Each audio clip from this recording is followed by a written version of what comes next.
Yan, kakapakawala ko lang dito sa dalawang kolokoy na to. Si Logan. Hey Logan. Si Jamala. Ang kulit legalig. At ayun si Pepper nasa likod ng gate. Hey Pepper.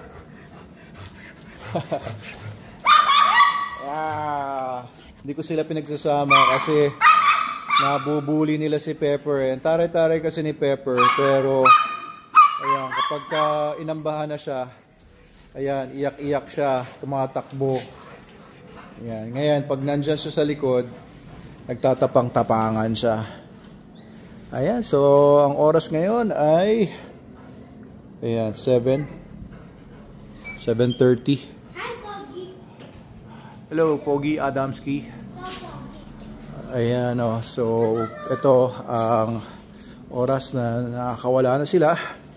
And sila na ang magbabantay ng buong bahay. Oy, tapang-tapang Pepper. Ayan, so bantay na sila kapag kagantong oras.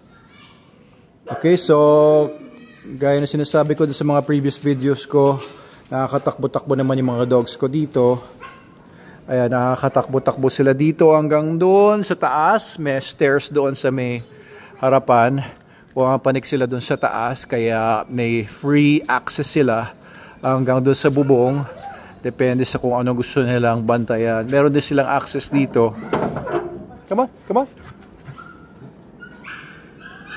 Oh, naharang, may nahulog kasi yung puno na papaya. Nakakapunta rin sila dito. Nandun sa kabila.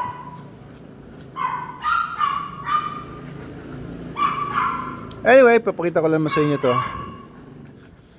So, ayan. Kaya exercise, wala namang problema. Oo, takbo sila ng takbo dito.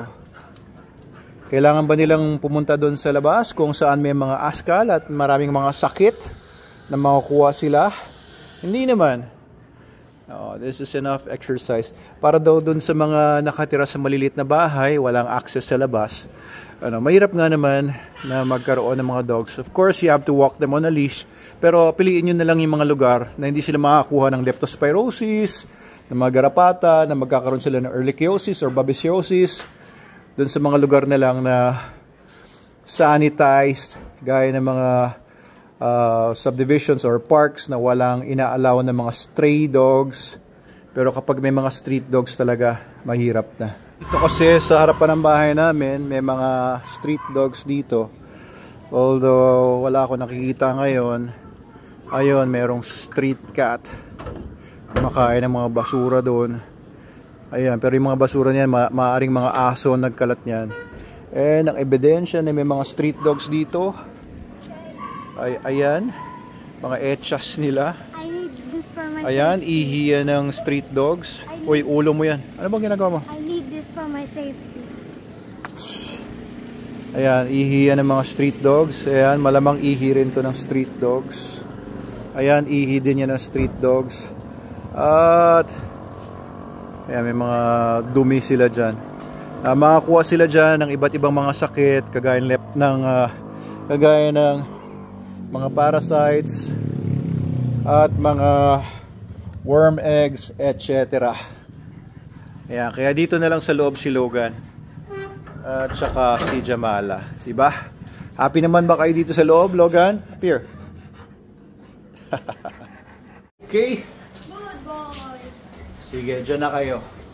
Yeah, bye-bye.